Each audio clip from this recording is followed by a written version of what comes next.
오늘 사마리아 여자가 등장했습니다. 우리 지지난주에입니까? 니고데모 이야기를 좀 봤죠. 이게 어떤 측면에서 같은 이야기예요. 그래서 니고데모와 사마리아 여자는 극과 극의 인물이거든요. 그런데 결국은 전달하고자 하는 내용은 결국은 사실은 같습니다. 니고데모는 모든 것을 갖춘 사람이죠.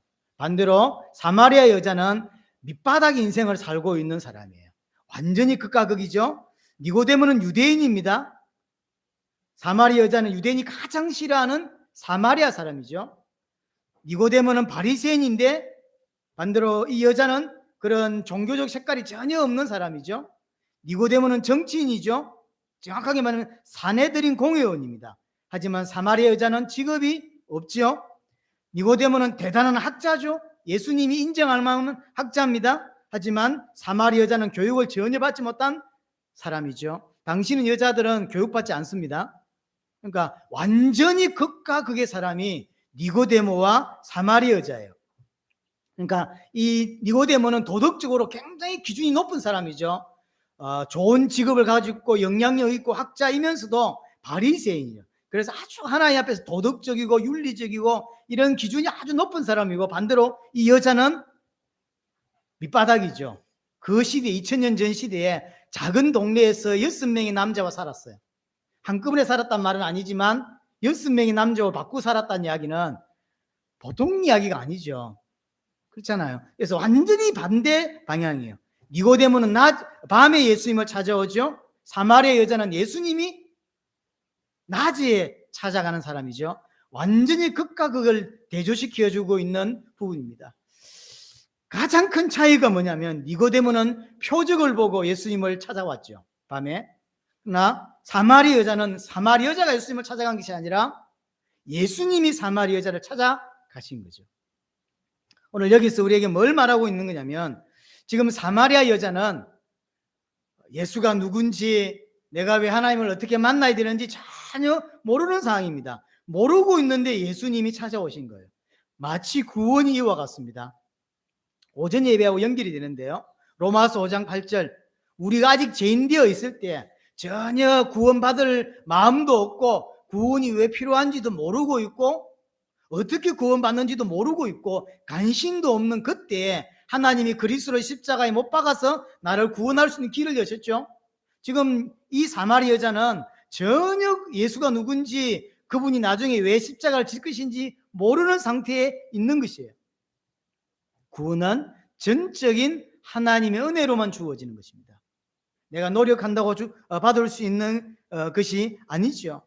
그래서 구원은 하나님의 불가항력적인 은혜로 우리에게 주어지는 게 구원이다라는 것을 보여주고 있습니다. 그래서 니고데모 사건과 사마리아 사건은 본질적으로는 보여주는 게 같은 거예요. 그런데 완전히 극과 극의 사람이에요.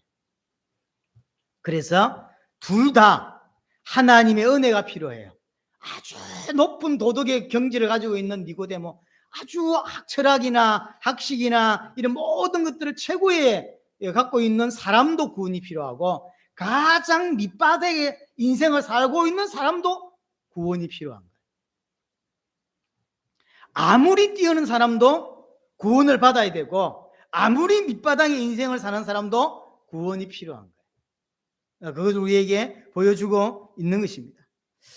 인간은 하나님과 단절되어 있죠. 그래서 하나님이 찾아오지 않으면 구원을 받을 수 없어요. 하나님이 찾아오지 않으면. 이사야 1장 3절에 참 우리에게 주는 답이 큰 것 같습니다. 이사야 1장 3절에 보시면 짐승은 구유를 알고 주인을 안다 그러죠. 하지만 인간은 그 주인을 몰라요. 그 이사야가 처음에 쓰는 메시지가 이거예요. 짐승은 어디서 밥을 먹어야 될지도 알고 누가 주인인지도 알아요. 그러나 인간은 그 주인을 모르고 사는 거예요. 왜? 타락했기 때문에. 그래서 이사야 53장 6절에 보면 주인을 모르는 인간이 다 양 같아서 그릇 행하여 각기 제 길로 간다 그랬어요. 하나님이 주신 길로 가는 것이 아니라 각기 제 길로, 틀린 길로 계속 가는 거죠. 자기 가고 싶은 길로 계속 가는 것입니다.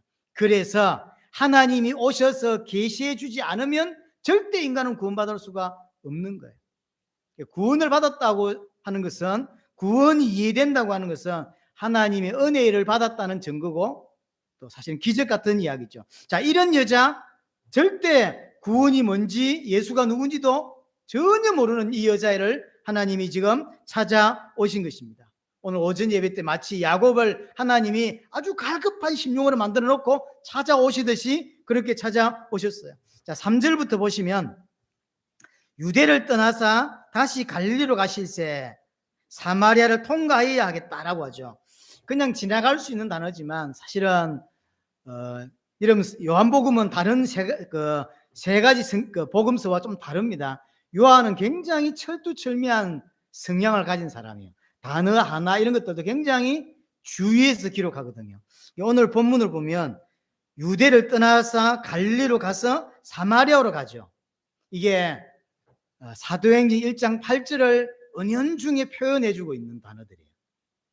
지금 예수님을 만나고 나서 요한이 기록하고 있는 것이 아니고 모든 사건을 다 보고 나서 기록하고 있잖아요. 그래서 앞부분이지만 사도행 1장 8절을 온 유대와 사마리아와 땅끝까지 이라고 했죠. 이걸 그 부분을 하나님은 그렇게 일하고 계시고 하나님의 관심은 그렇다라는 것을 은연중에 보여주는 거예요. 그래서 우리가 사실 가야 될 방향이 온 유대와 사마리아와 땅끝에 그를 보여주고, 또 하나가 뭐냐면 통과하여야 하겠다. 여러분 지도로 보시면 유대가 있고 그 다음에 지금 어디로 가려고 하냐면 갈릴리로 가려고. 갈릴리는 저 위쪽에 있습니다. 그럼 통과해야 되는데 어디로 지나가야 되냐면 사마리아를 지나가야 돼요. 근데 유대인들은 사마리아를 안 들어가거든요. 원수지간이라서 안 갑니다. 그래서 삥 돌아갑니다. 며칠이 더 걸리지만 그래도 돌아가요. 왜냐면 원수니까.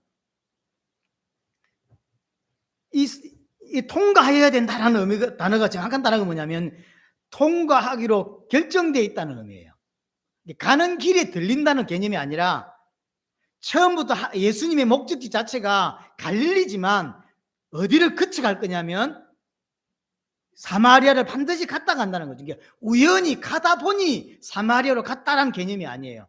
처음부터 예수님 머리에 계산을 두고 사마리아를 찍고 그 다음에 갈릴리로 가려고 했다라고 하는 의미가 통과했다라고 하는 의미예요. 오늘 예수님이 사마리아로 간다는 것은 지금 우리의 시각에서 보면 사마리아로 가는갑다라고 했지만 당시로 보면 굉장히 쇼킹한 거예요. 왜냐하면 유대인이 사마리아를 가지 않거든요. 굉장히 어색하고요. 굉장히 왜 사마리아로 가시지? 절대로 가지 않는 동네인데 이런 느낌을 좀 주고 있는 단어예요. 왜 여러분 아시죠? 유대와 사마리아가 원수가 된 이유를 아시죠? 아수르라는 나라가 최강대국일 때 북이스라엘이 722년에 아수르이 완전히 망하게 되죠. 그때 썼던 정책이 뭐냐면 혼합 정책이에요. 사마리아에 있는 남자들을 전부 다 데려다가 전 세계에 이주를 시킵니다. 말이 이주지 정확히 말하면 팔아먹은 거예요, 노예로. 그리고는 그럼 이쪽만 이스라엘만 그랬냐면 여러 나라를 정복했잖아요. 그 여러 나라의 남자들을 또 데리고 와서 사마리아에다 정착을 시켜요. 자, 사마리아는 남자들이 원래 이스라엘 남자들이 없습니다, 이제. 근데 군인들과 저 이방 나라의 남자들을 갖다 데려다 놓고 이제 혼합을 시켰단 말이고 자연스럽게 그들과 결혼할 수밖에 없죠. 그러니까 이제 어떤 게 생기냐면 혼합이 될 수밖에 없는 거죠. 교란이 혼합이 되고, 그러니까 신앙이 혼합이 되고, 유대인들이 싫어하는 거죠. 이스라엘만의 순수 혈통이 사라졌고 순수 신앙이 사라졌고, 그래서 어떤 취급을 하냐면 개 취급을 해요. 그래서 절대로 유대인은 사마리아를 들어가지 않습니다. 어떤 일이 있어도 들어가지 않는 거죠. 개 돼지 취급을 합니다. 그래서 어느 정도냐 말도 하지 않습니다. 어떤 곳에서 만약 사마리아 사람을 만났다 절대 말 섞지 않아요. 그래서 유대인 입장에서 오늘 예수님이 사마리아로 들어가고 그것도 대낮에 사마리아 여자하고 대화를 한다. 굉장히 독특한 거예요. 쇼킹한 일일 수밖에 없는 거죠. 제가 이것 때문에 다른 자료를 몇 개 찾아보니까요. 어느 정도냐면 절대로 말도 걸지 않죠. 상종도 하지 않을 뿐만 아니라 말도 걸지 않는데 어느 정도냐면 길 가다가 자기 와이프하고도 이야기를 하지 않는데요. 자기 와이프하고도 이야기를 안 하는데 모든 여자들하고 이야기를 안 하는 거죠. 그만큼 금지되어 있어요. 사마리아 여자하고 대화한다는 것은 불가능해요. 근데 예수님이 그곳을 찾아가고 사마리아 여자를 찾아가는 거죠.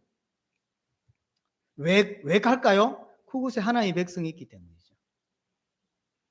지금 제자들은 모르지만 지금 그곳에 사마리아 여자 수가라고 하는 성, 작은 성이 있는데 그 수가라고 하는 성 안에 있던 여자를 살릴 계획을 하나님은, 예수님은 가지고 계시고 찾아가시는 것입니다. 자, 갔더니 12시쯤 됐다고 되죠.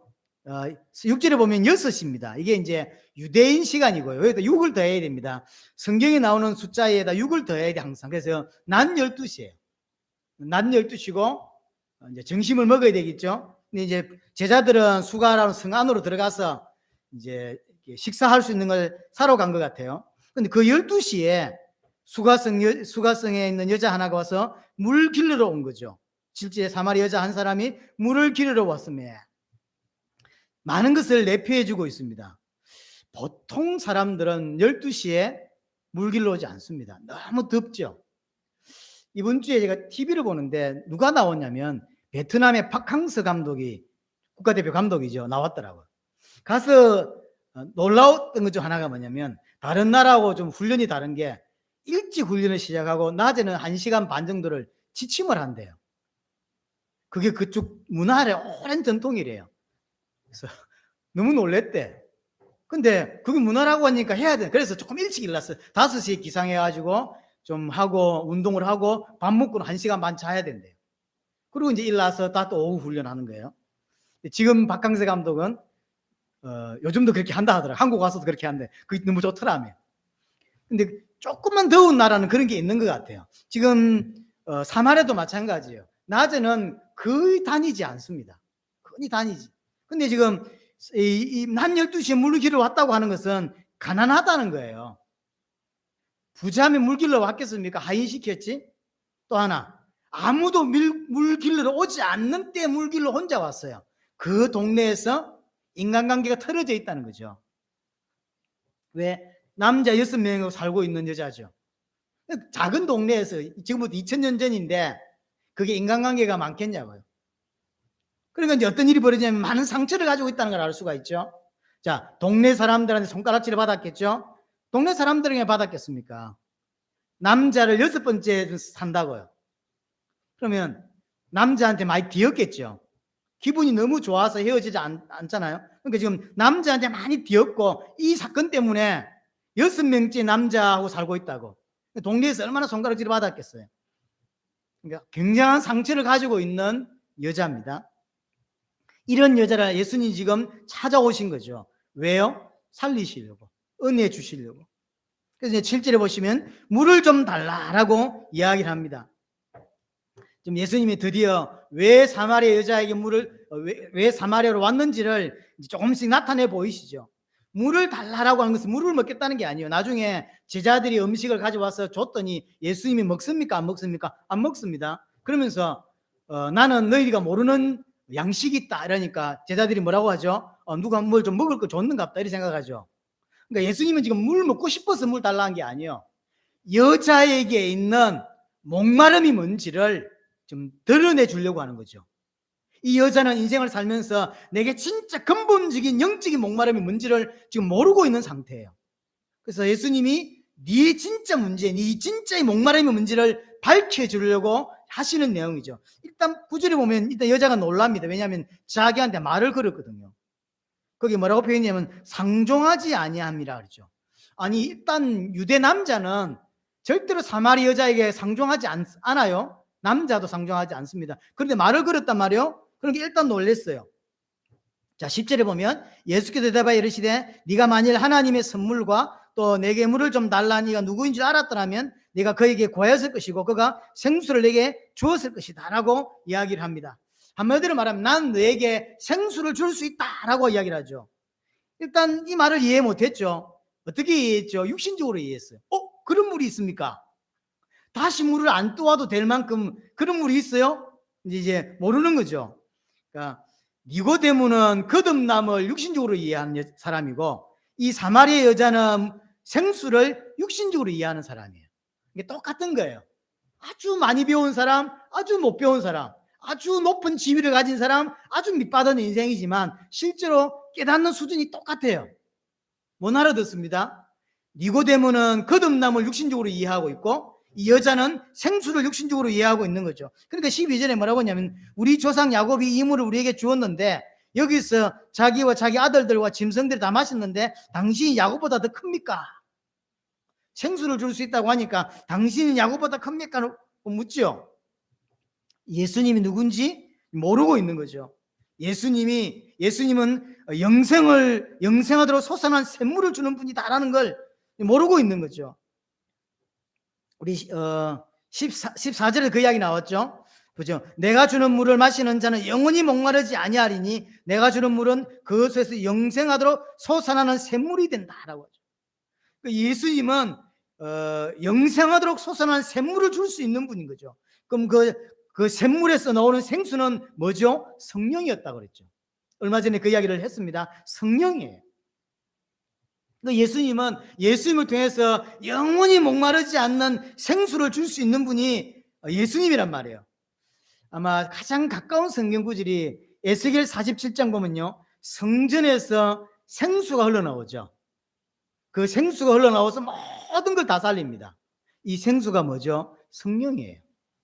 이 생명수는 성령입니다. 그럼 성전은 누구죠? 예수님이죠.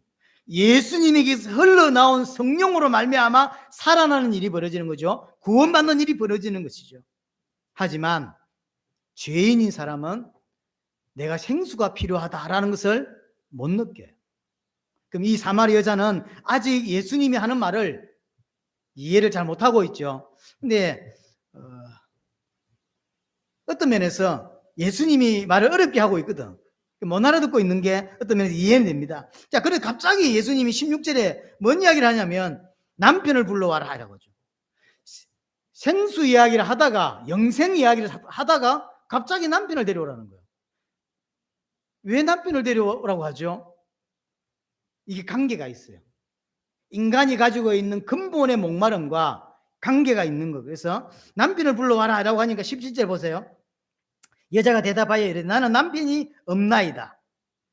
5명의 남편하고 살았고 이제 6명째 남편하고 살고 있죠. 근데 없다라고 예수께서 이르시되 네가 남편이 없다는 말이 옳도다. 18절 너에게 남편 5이 있었고 지금 있는 자도 내 남편이 아니니 내 말이 참되다. 그러니까 19절에 여자가 이르되 제가 보니 당신은 선지자입니다 라고 이야기를 합니다. 자, 예수님은 생수 이야기를 끄집어내고 이제 두 번째 남편 이야기를 끄집어내면서 이 여자에게 있는 진짜 목마름의 본질이 뭔지를 이제 드러내주고 있는 거죠. 여자는 6명의 남자를 바꾸고 가면서 살았지만 여자에게 있는 영적인 갈증, 목마름은 해결하지 못했단 말이에요.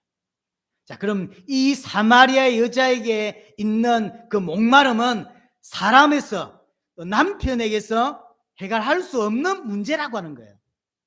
그래서 네가 현재 있는 그 남편도 남편이 아니다. 진짜 남편, 신랑 대신 진짜 남편. 성경에서 말하는 교회는 신부고 예수님이 신랑이죠. 그 진짜 남편을 만나야만 우리의 영적인 목마름이 해결되는데 지금 있는 남편은 육신적 남편이지 진짜 남편이 아니다라고 하는 걸 포석을 두고 지금 네가 해결하고자 하는 그 목마름이 뭔지도 모르고 있고 그 목마름을 해결하는 방법도 틀리고 있는 거예요. 지금 이제 이 여자는. 그래서 그 남편을 통해서 목마름을 해결하려고 하고 있는 거죠. 그 방법으로는 네 그 목마름이 해결되지 않는다라고 하는 걸 이야기해 주는 거예요. 왜 인간에게 목마름이 생겼냐? 이게 중요해요. 인간은 하나님과 함께 하도록 창조되었습니다. 하나님과 단절되면서 인간에게 설명할 수 없는 목마름이 왔어요. 자, 가장 쉽게 설명할 수 있는 단어가 에레미야 2장입니다. 구약을 한번 가볼게요. 에레미야 2장 13절을 보세요. 에레미야 2장 13. 내 백성이 2가지 악을 행하였나니 곧 그들이 생수에 근원되는 나를 버린 것과 스스로 웅둥이를 판 것인데, 죄 2가지를 이야기합니다. 하나는 생수에 근원되는 하나님을 버렸고 다른 샘을 판 거죠. 웅둥이를 팠죠. 자, 인간과 하나님의 관계를 이렇게 표현하고 있는 거죠. 그러니까 하나님은 생수의 근원이라는 거죠. 하나님과 단절되니까 내게 뭐가 올 수밖에 없다? 목마름이 올 수밖에 없다는 거예요. 그게 인간이에요. 목마르니까 이제 뭐하죠? 인간적인 우물을 파는 거죠. 내가 우물을 파는 거예요. 근원이 원래 있었는데 그거는 버리고 내가 우물을 판단 말이에요. 근데 그 우물은 터진 웅덩이더라. 모아져 있질 않아요. 늘 파지만 늘 모자라죠. 나의 근본적인 목마름을 해결해 주지 못하는 거죠. 하나님으로부터 생수를 공급받지 못하니까 계속 목마른 거예요. 사람들은 자신들의 목마름의 정체를 정확하게 모르고 있습니다. 교회를 다니면서도 목마름의 정체를 몰라요.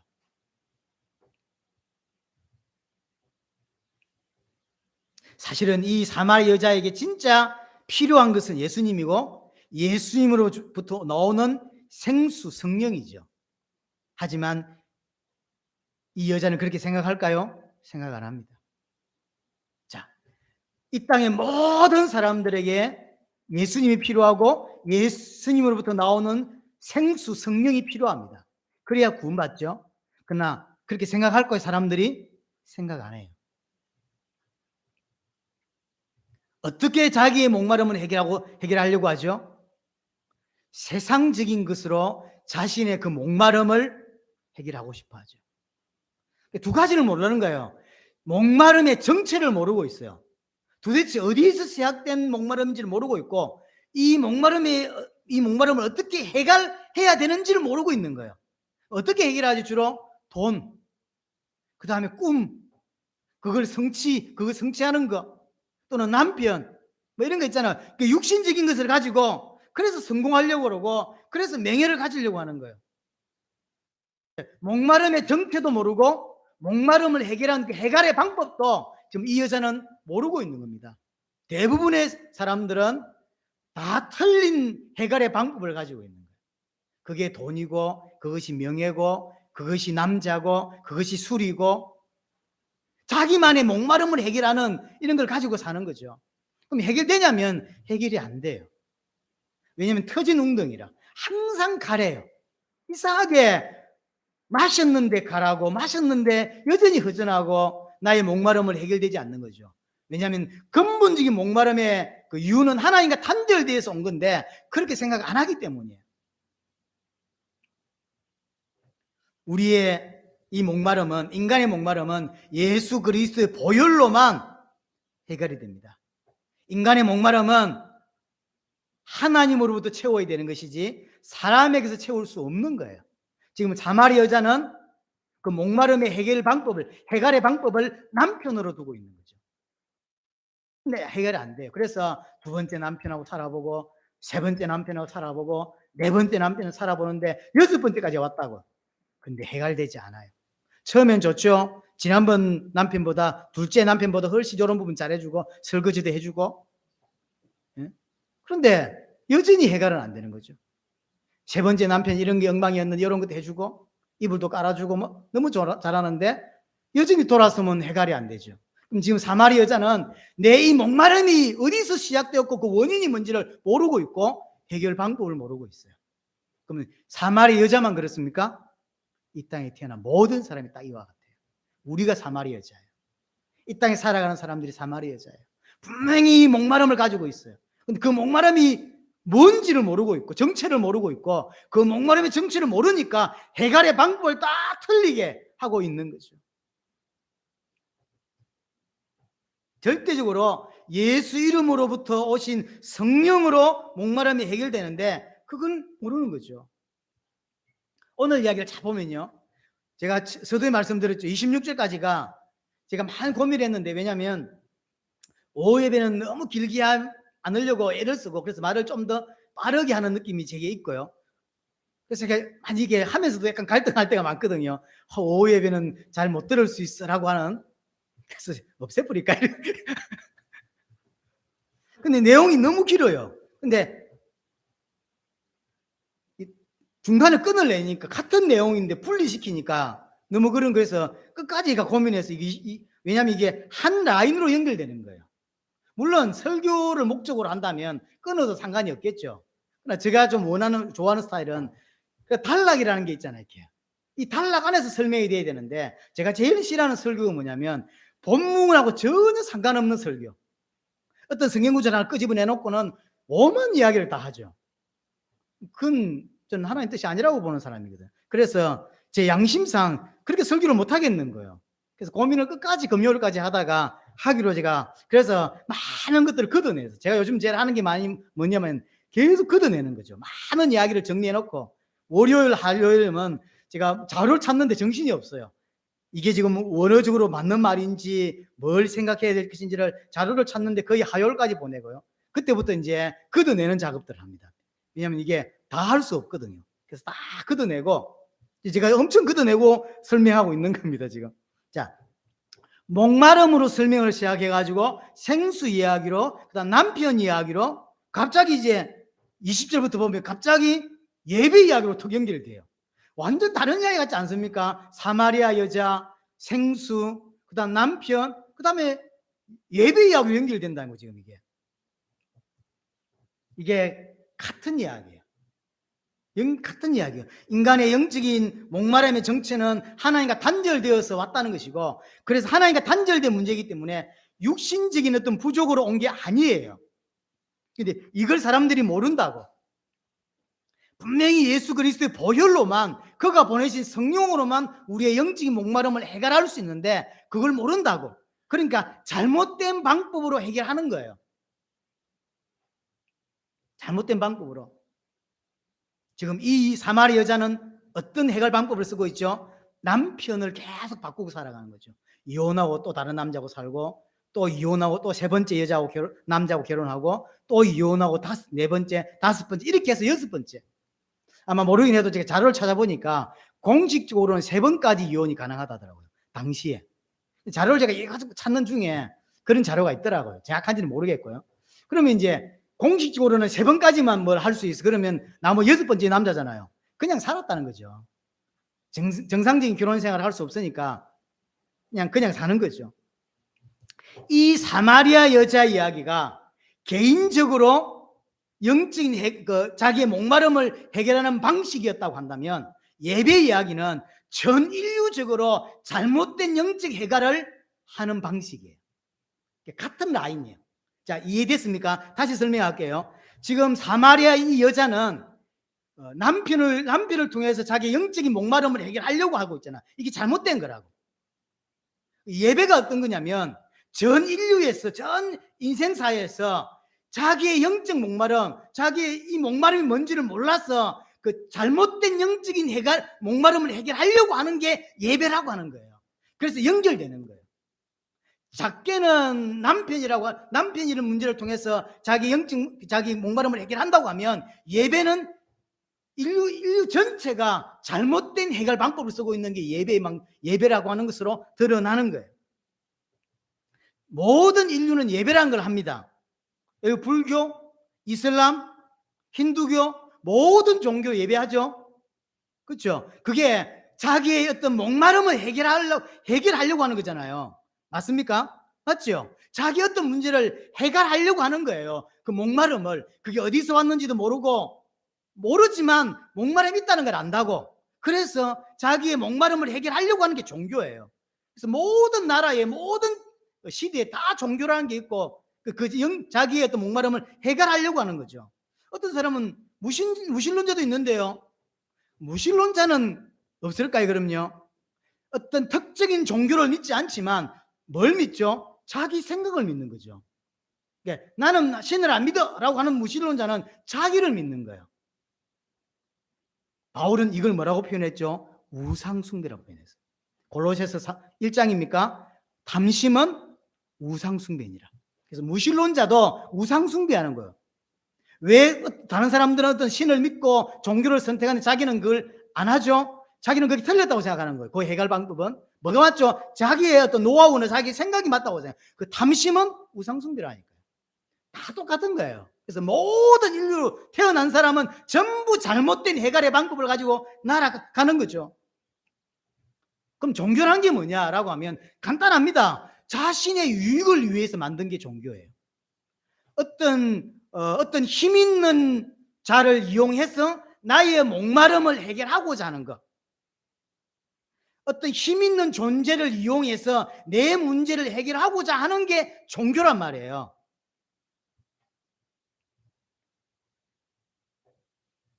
그래서 자신의 목마름은 이런 종교로 예배라고 하는 방식으로 드러나는 거죠. 왜 사람들이 종교를 가지냐? 목마름이 있기 때문이에요. 해결하고 싶은 목마름이 있기 때문이죠. 이것이 교회 안으로도 들어오죠. 예를 들어 시내산 보세요. 시내산에서 금송아지 만들죠. 그 금송아지 만들어 놓고는 여호와다 이렇게 말하죠. 여호와였습니까? 아니요. 지금도 마찬가지. 많은 사람들이 교회 다니면서 여호와 하나님이라고 부르지만 실제 하나님이 아닌 케이스가 제가 볼 때는 다반사예요. 그래서 성경에 있는 단어를 그대로 씁니다. 여호와 하나님, 예수 그리스도라고 쓰지만 실제로는 전혀 하나님과 상관없는 신앙이 대한민국과 전 세계에 꽉 찼습니다. 꽉 찼어요. 그러나 그들은 그렇게 생각하지 않아요.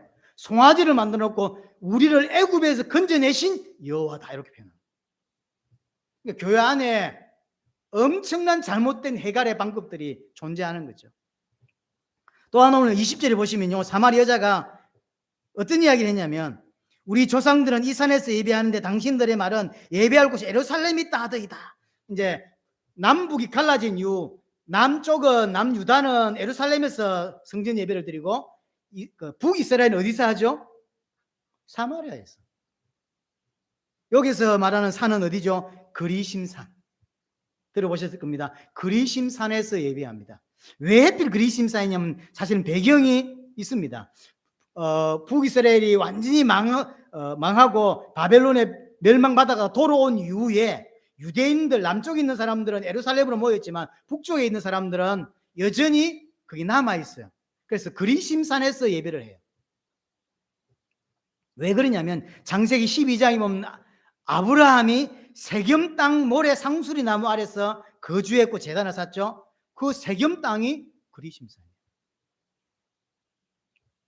창세기 33장에 보면 야곱이 여기서 장막을 쳐요. 세겜 땅에서. 아까도 제가 오전에 세겜 땅 이야기를 했는데 베델로 안 올라가고 세겜 땅에 머문단 말이에요. 이런 전통이 있어요. 그러니까 북이스라엘 쪽 사람들은 사실 예루살렘보다 우리가 더 맞다 이런 생각을 하는 거예요. 둘 다 이렇게. 그러면 예루살렘 성전은요? 괜찮습니까? 예루살렘 성전은 올바로 예배하고 있나요? 아니요. 말라기 1장을 보면 여러분 한번 집에 한번 찾아보세요. 완전히 엉망이었죠. 그래서 어느 정도냐면 누가 와서 그 성전문을 닫아라고 이야기하죠. 그래서 지금 현재 이스라엘에 있는 모든 예배들은 전부 잘못된 해결의 방법으로 예배하고 있는 거예요. 밖에서 엉망으로 살면서 개판으로 살면서 예루살렘 성전에 와서 피제사 드리면 괜찮다 이렇게 생각하고 있는 거지. 이게 말이 되냐고. 그러니까 밖에서 사기치고 오만 짓을 다 하고 다니면서 집사야. 그런데 교회 와서는 주일날 와서는 피제사 드리고 그리고 나는 하나님께 용서받았다라고 하는 마치 안개판인 것처럼 이렇게 살거든. 하나님 보실 때는 다 개판인 거예요. 사마리아 사람도 예배도 엉망이고 이스라엘 사람도 예배도 엉망인 거예요. 그래서 예수님이 뭐라죠? 여기도 아니고 저기도 아니라는 거죠. 그리심산에서 예배하면 받고 예루살렘이 예배하면 안 받는다. 반대로 예루살렘에서 예배는 받고 그리심산 안 받는 이런 개념이 아니라는 거죠. 진짜 예배 중요한 것은 장소 개념이 아니란 말이에요. 자 보세요. 21절부터 보시면 21절 예수께서 이르시되 여자여 내 말을 믿으라. 이 산에서도 말고 예루살렘에서도 말고 장소적 문제가 아니라는 거죠. 너희가 아버지께 예배할 때가 오는데 22절 너희는 알지 못하는 것을 예배하고 우리는 아는 것을 예배한다. 가장 큰 문제는 뭐죠? 대상자를 모르는 거예요. 대상자를 정확하게 모르면서 예배하고 있는 거죠. 피제사 하라고 하니까 그냥 하는 거예요. 그러면서 하는 이야기가 그 유명한 영과 진리로 예배하라는. 자, 여기서 영은 퍼뉴마, 성령이 맞고요. 그 다음에 진리란 말은 알레테이아라고 하는 헬라어인데요. 알레테이아란 말은 우리 요한복음 1장 9절에 참 뭐 이런 표현이 있잖아요. 우리 참이란 단어가 꽤 나옵니다. 참 제사장 뭐 이런 참된 빛 이런 오죠. 이 참이 알레테이아예요. 뭐라고 번역할 수 있냐면 우리나라처럼 번역하면 실체라고 번역하는 게 가장 제가 볼 때 맞다고 생각합니다. 쉽게 말하면 지금까지 예배는 어떤 예배였죠? 그림자로만 드릴 수 있는 예배였죠. 피제사 그림자죠.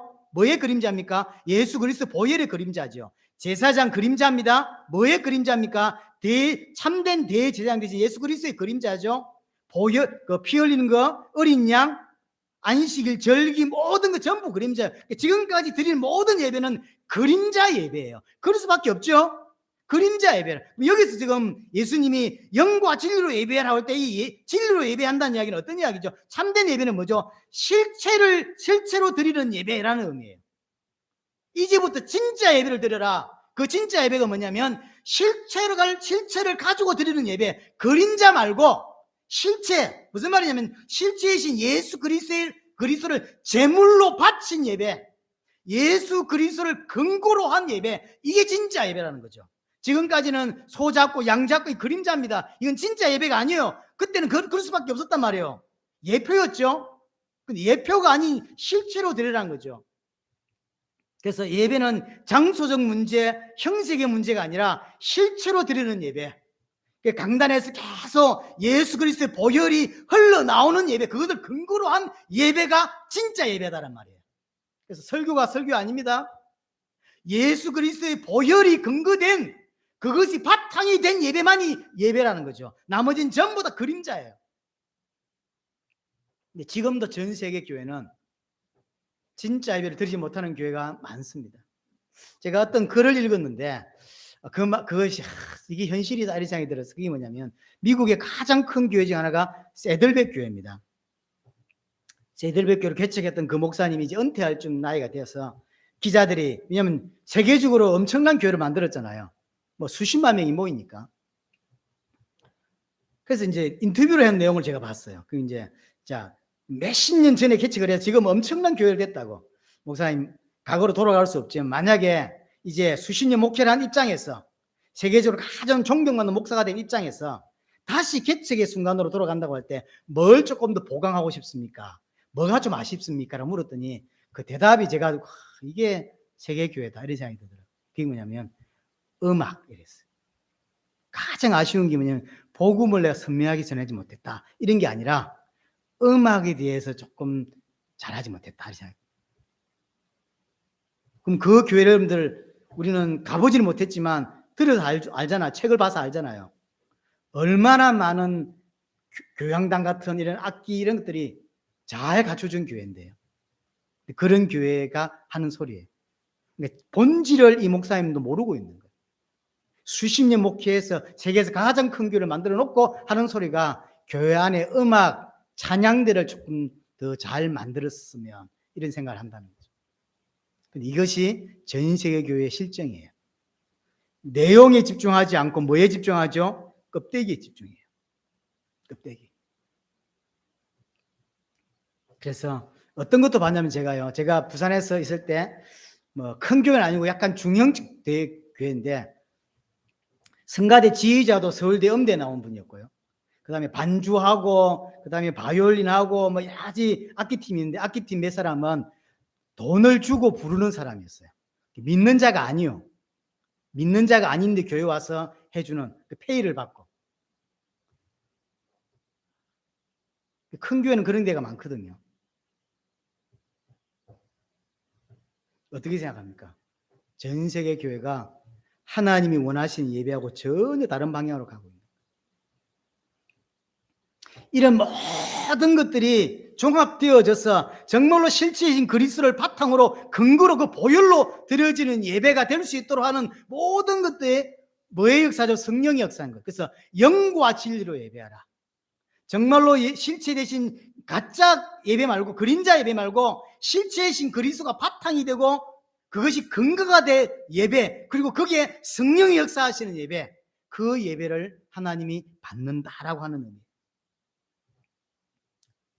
아직도 지금 예루살렘과 이스라엘은 그림자 붙잡고 잘못된 예배를 하고 있다는 말이에요. 그래서 그림자 예배를 하고 있는 예루살렘 성전을 하나님이 무너뜨려 버린 거예요. 그래서 무너뜨린 거예요. 지금도 세우지 못하는 이유가 그거예요. 이제 그 예루살렘 성전 예배 내가 안 받겠다. 거리심사는 예배 안 받는다는 거죠. 성전이 예수님이고 성전이 누구죠? 나죠. 진짜 예배는 내가 삶 가운데서 올바르게 드려지는 그 예배를 내가 받겠다는 거죠. 그러니까 하나님이 그 이제 옛날 구약을 대표하는 예루살렘 성전을 싹 무너뜨려 버린 거예요. 필요 없다. 이제 그런 예배 안 받는다. 그림자 예배 안 받는다. 예수 그리스도의 보혈이 실체가 되어 있고 근거가 되어 있는 그 예배만 내가 받겠다. 그걸 진짜 믿는 사람들의 믿는 자들의 온전히 드려지는 삶에서 그 삶들을 내가 받겠다. 이렇게 말하는 거예요. 영과 진리로 예배한다는 거죠. 정리합니다. 인간은 하나님과 단절되면서 목마름이 왔고요. 이 목마름은 하나님과 단절되어서 온 것이기 때문에 육신적인 것으로 해결되지 않습니다. 하지만 인간은 육신적인 것으로 해결하려고 하는 거죠. 그래서 뭐 이런 성취라든가 돈이라든가 명예라든가 성공이라든가 남자라든가 이런 것들을 가지고 해결하려고 하는데 또 하나가 뭐죠? 종교예요. 예배예요. 그런데 그게 해결되지 않는, 그래서 수많은 사람들이 교회 와서 여전히 해결되지 않은 채로 살아가는 거예요. 예수님은 우리의 참 신랑 될 뿐만 아니라 생수의 근원이 되십니다. 그래서 예수 그리스도의 보혈로만 목마름이 해결되고 예수님으로부터 나온 성령을 통해서만 목마름이 해결됩니다. 우리의 목마름은 하나님을 만날 때 된다고 하는, 해결된다고 하는 사실입니다. 그래서 영과 진리로 예배하는 거예요. 그렇죠. 성령이 역사하시고 그리고 지금까지 구약의 모든 예배의 실제 되신 그리스도를 통하여 드려지는 예배만이 진짜 예배라는 것이죠. 우리 교회가 연약하지만 참된 예배를 계속 만들어가는 은혜가 저와 여러분들에 있었으면 좋겠습니다.